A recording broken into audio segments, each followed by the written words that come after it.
Vous souhaitez faire des vidéos, que ce soit pour YouTube ou vos réseaux sociaux, mais vous ne savez ni comment faire, ni quel matériel acheter.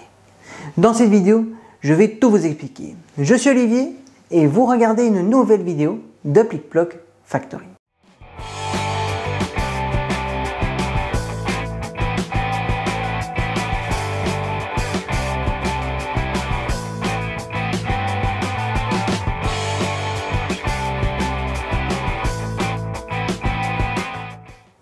Voilà, on est en 2020 et comme cela a été annoncé ici même ou ailleurs, eh bien 84% du contenu qui sera consommé en 2020 sera de la vidéo. Il est donc hyper important que vous y mettiez. Alors je vais partir du principe que vous avez peu ou pas de connaissances en vidéo et par conséquent je vais essayer de vous conseiller au mieux afin que ce soit extrêmement facile à mettre en œuvre. Alors, quand on fait des vidéos, il est hyper important de penser à son matériel, mais bien sûr, avant de penser à son matériel, il faut que vous pensiez à votre sujet, à votre thématique. Et c'est bien ça qui doit primer, parce que sans histoire, il n'y a pas de vidéo. Alors, passé cette étape, vous pouvez penser à votre matériel. Vous n'avez pas de budget pour filmer? Ne vous inquiétez pas, vous pouvez directement commencer avec votre smartphone.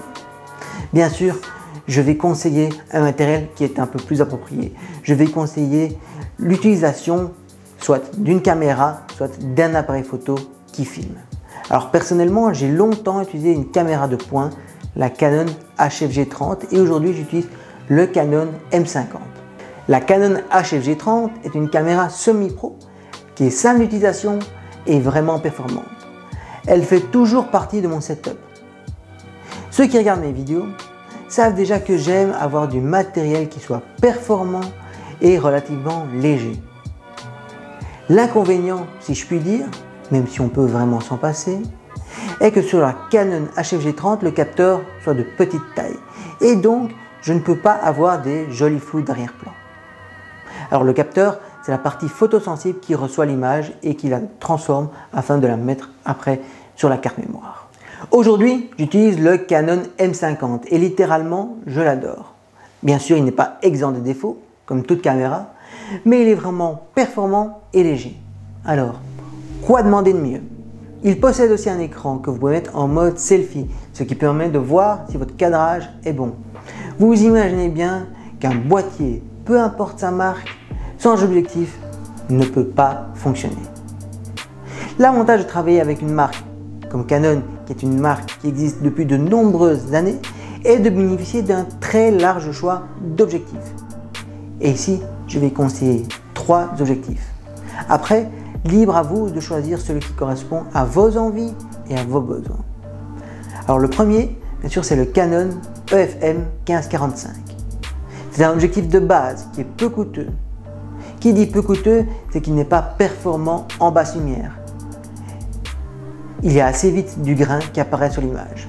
En dehors de ça, il reste un bon compagnon. C'est un zoom avec une bonne plage focale et une stabilisation plus que correcte.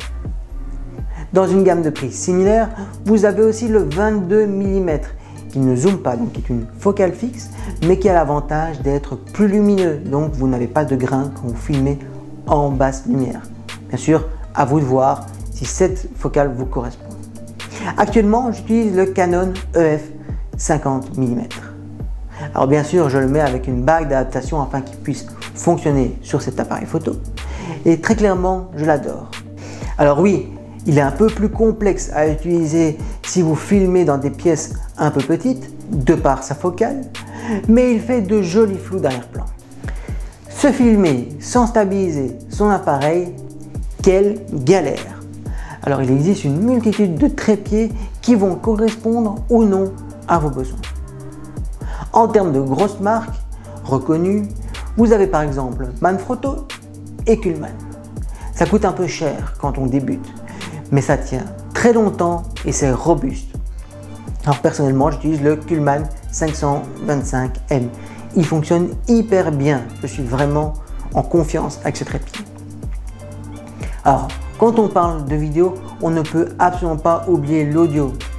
Sauf, bien sûr, si vous filmez un film muet, mais bon, j'ai quelques doutes. Alors bien sûr, je ne suis pas ingénieur, je vais donc pas m'étaler en long et en large sur le sujet. Clairement, il y a deux grosses marques auxquelles je fais confiance. Pour faire mes vidéos, j'utilise un système sans fil qui me permet d'être mobile dans mes vidéos si je le souhaite. C'est le Rode Wireless Go auquel j'y mets un micro-cravate Rode SmartLav Plus, et pour que les deux fonctionnent ensemble, il faut un mini câble de connexion, le Rode SC4. Alors, comme je vous dis, je ne suis pas ingénieur son, donc je ne vais pas m'étaler sur le sujet, mais c'est un système qui fonctionne extrêmement bien. Alors oui, vous ne vous en rendez peut-être pas compte parce qu'ici, il y a encore un petit peu de résonance. Je filme actuellement dans mon bureau. C'est un bureau où je reçois aussi mes clients pour les réunions pré-projet, pour certaines formations, pour certains coachings. Alors très clairement, je ne vais pas mettre des mousses acoustiques qui sont onéreuses et pas très jolies sur les murs, alors que j'ai besoin de recevoir des clients dans ce bureau. Alors, une fois que vous avez choisi votre micro, votre caméra, eh bien, il faut que votre sujet puisse être éclairé. Alors, pour éclairer le sujet, eh bien, il faut utiliser ce qu'on appelle des panneaux LED. Alors, vous avez déjà vu certains youtubeurs qui mettent des panneaux LED sur des trépieds avec des softbox.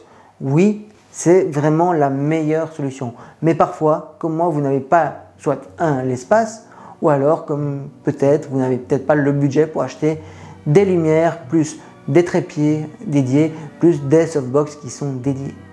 Alors pour ma part, j'ai décidé d'acheter des panneaux LED chez Neewer. Neewer fait toute une série de matériel dédié à la photo et à la vidéo, et ces panneaux LED fonctionnent extrêmement bien. Ils sont sur batterie et ont une longue durée d'utilisation. Maintenant que vous savez quel matériel utiliser pour filmer vos vidéos, eh bien il ne reste plus qu'à vous y mettre. Il est hyper important qu'en 2020, vous créez de la vidéo afin de pouvoir engager une audience, pouvoir créer une relation virtuellement humaine entre vos clients et votre entreprise. Merci d'avoir regardé cette vidéo. À bientôt!